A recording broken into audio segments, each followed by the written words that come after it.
Hi friends, इसके पहले वाले वीडियो में हम लोग देखे थे प्रकाश तथा ईसा के गुण। आज हम इसके बाद के टॉपिक को कवर करेंगे और आपको बता देती है जो आप फिजिक्स का क्लास देख रहे हैं इसमें आपको टॉपिक वाइज हर एक बात के साथ साथ फुली थ्योरी और पूर्णतः न्यूमेरिकल के कंसेप्ट को क्लियर कराया जाएगा। तो बिना समय बर्बाद किए आते हैं अपने टॉपिक पे। चलिए दोस्तों, बताते हैं सबसे पहले प्रकाश के उत्पत्ति के आधार पर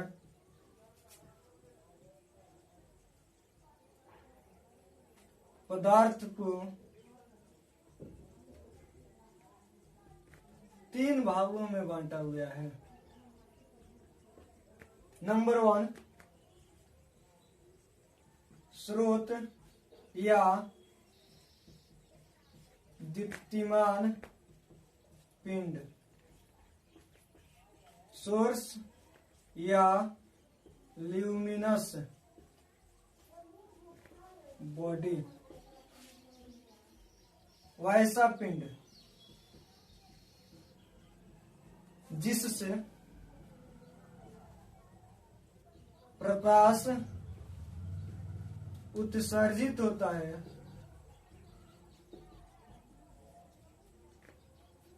स्रोत कहलाता है। जैसे सूर्य, और यह ऊर्जा का भी सबसे बड़ा स्रोत है। सूर्य भी हमारे सौरमंडल का सबसे बड़ा स्रोत है जिससे प्रकाश उत्सर्जित होता है। जलता हुआ बल्ब,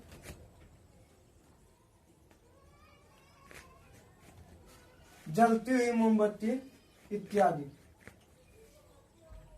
दूसरा होता है बाबू अदीप्त पिंड, नॉन ल्यूमिनस बॉडी। मतलब होता है नौ। दीप्त से लिया, दीप्तिमान से लिया गया है दीप्त। दीप्तिमान जिससे उत्सर्जित होता है, मन न उत्सर्जित होता है नहीं, यानी वैसा पिंड जिससे प्रकाश उत्सर्जित नहीं होता है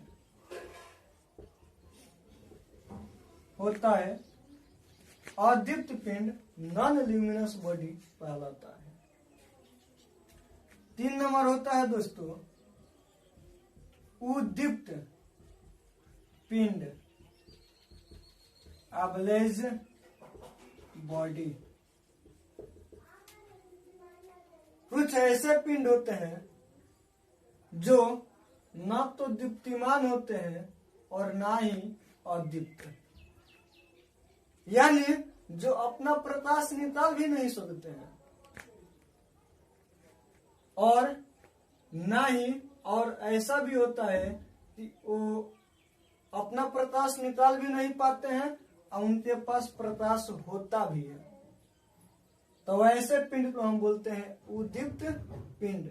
जैसे चंद्रमा एक सैटेलाइट है जिस पर अपना प्रकाश नहीं होता है लेकिन वह भी रात में चमकता है, तो वह सूर्य से प्रकाश को ग्रहण करता है और उसी को फिर उत्सर्जित करता है। तो ऐसे पिंड को हम बोलते हैं उद्दीप्त पिंड। इसकी परिभाषा बोलेंगे वैसा पदार्थ जो दूसरों से प्रकाश ग्रहण कर फिर उसे उत्सर्जित करते हैं।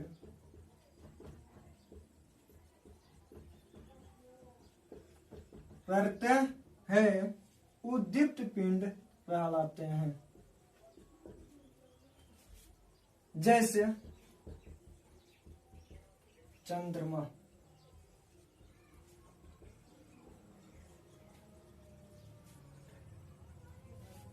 इसके बाद मेरा टॉपिक होगा किरण। अरे चलिए दोस्तों, थोड़ा सा इसके बारे में समझते हैं। अभी हम लोग पढ़े स्रोत यानी दीप्तिमान पिंड। तो दीप्तिमान पिंड में हम लोगों ने जाना कि जहां से प्रकाश उत्सर्जित होता है उसे हम स्रोत या दीप्तिमान पिंड कहते हैं। जैसे सूर्य, यहाँ से प्रकाश निकल रही है और निकल के भिन्न भिन्न दिशाओं में फैल रही है। बाबू, इसमें से यह जो प्रकाश निकल के इस पथ पे चल रही है, तो किसी एक पथ को हम लोग किरण कहते हैं। यह भी किरण, यह भी किरण, यह भी किरण, यह भी किरण, यह भी, सब का सब अपने आप में किरण है। तो इसकी परिभाषा बताएंगे।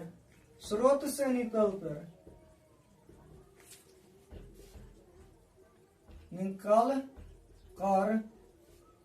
प्रकाश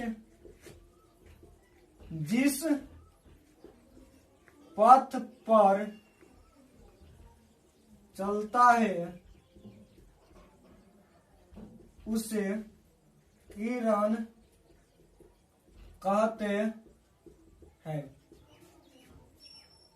दोस्तों, जो किरण होता है यह अकेले नहीं निकलता है, यह एक समूह में निकलता है।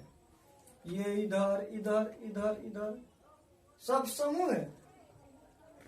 तो इन समूह को किरण पुंज का नाम दिया गया है। किरण पुंज, बीम ऑफ, अरे बोला मैं परिभाषा, प्रकाश के किरणों के समूह को किरण पुंज कहते हैं।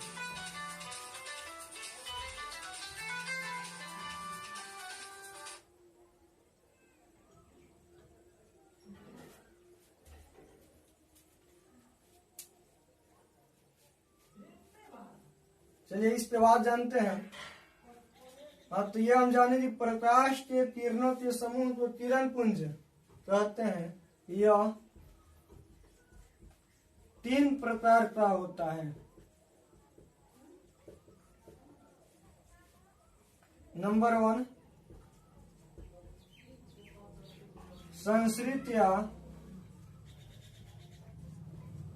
अभिसारी किरण पुंज। Converging beam. बाबू, आप लोग देखे होंगे ज्योमेट्री वर्क्स में आता है उत्तल लेंस। प्रकाश इस पे विभिन्न भागों पर पड़ता है और विभिन्न भागों पर पड़ने के बाद नीचे एक बिंदु के रूप में, छिद्र के रूप में पहुंचता है। यानी प्रत्येक पार्ट पे पढ़ने के बाद प्रकाश एक बिंदु पर पहुंचता है, यानी एक बिंदु पर मिलती हुई प्रतीत होती है। तो जब एक बिंदु पर मिलती है तो उसे हम बोलते हैं संश्रित या अपसारी किरण पुंज। परिभाषा बोलते हैं, किसी स्रोत से आती हुई प्रकाश की किरण किसी एक बिंदु पर आकर मिलती है तो उसे संश्रित या अभिसारी किरण पुंज कहते हैं। फिर से, किसी स्रोत से आते हुई किरण किसी एक बिंदु पर आकर मिलती है तो उसे संश्रित या अभिसारी किरण पुंज कहते हैं। दूसरा होता है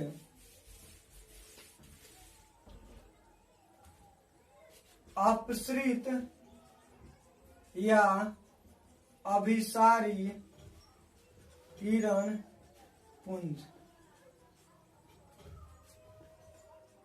डाइवर्जिंग बीम।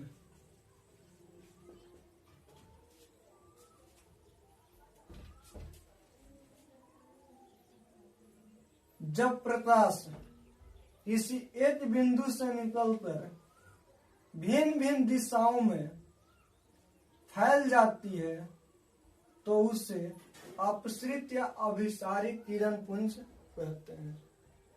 एक बिंदु से निकलकर भिन्न भिन्न दिशाओं में फैल जाती है तो उसे अपसृत या अभिसारी किरण पुंज कहते हैं।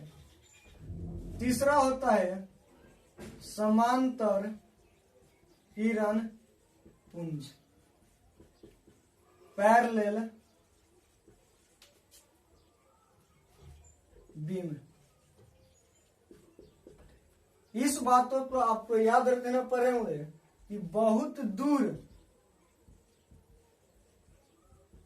यदि स्रोत हो,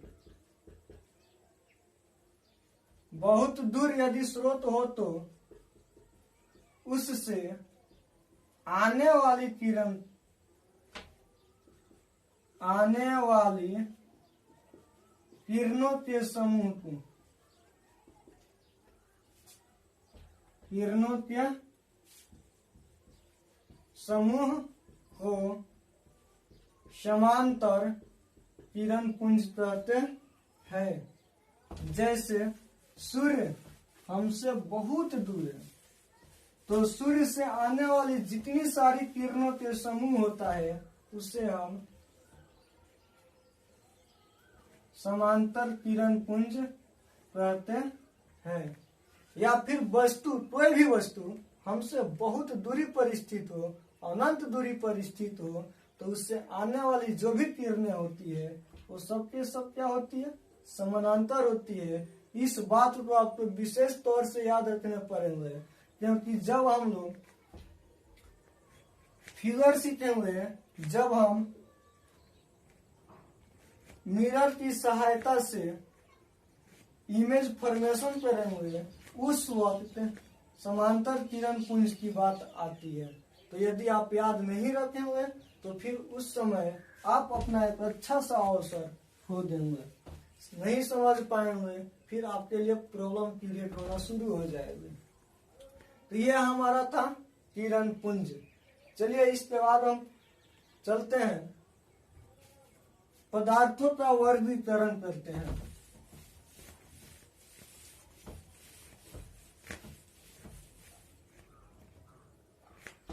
दोस्तों, प्रकाश के संचरण के आधार पर, गमन के आधार पर पदार्थ को 3 भागों में बांटा गया है। नंबर 1, पारदर्शी पदार्थ,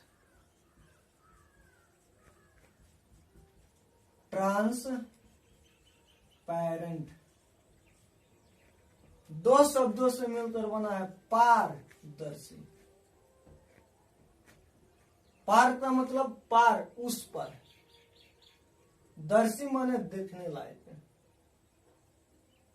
तो जब कोई पदार्थ अपने पार भी देखने लायक बना दे तो उसे बोलते हैं पारदर्शी पदार्थ। और यह तभी दिखेगा जब प्रकाश इस पार से उस पार चला जाएगा। परिभाषा बोलेंगे, वैसा पदार्थ जिसे प्रकाश की किरणें आर पार कर जाती है,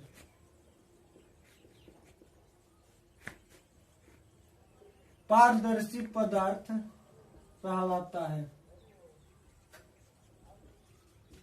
जैसे वायु, जल, कांच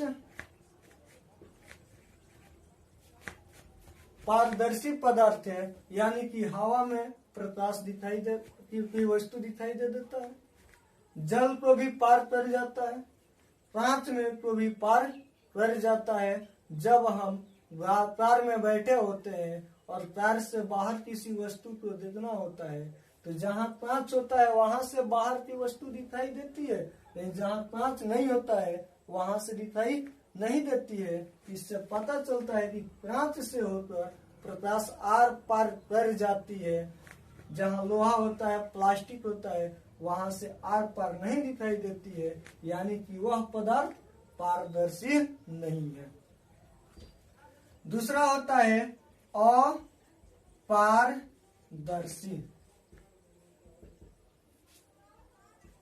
OPAQUE। पीछे आपको बताए थे अ का मतलब होता है न, अब पार उस पर, दर्शी देखने लायक, माने उस पार देखने लायक नहीं बनाता है, यानी प्रकाश उस पार पहुंच नहीं पाता है, तो उससे हम बोलते हैं अपारदर्शी पदार्थ। परिभाषा बोलते हैं वैसा पदार्थ जिसे प्रकाश की किरणें आर पार नहीं कर पाती है, अपारदर्शी पदार्थ कहलाता है। जैसे लकड़ी, ईंट, दीवार, लोहा, etc। तीसरा होता है बाबू पारभासी।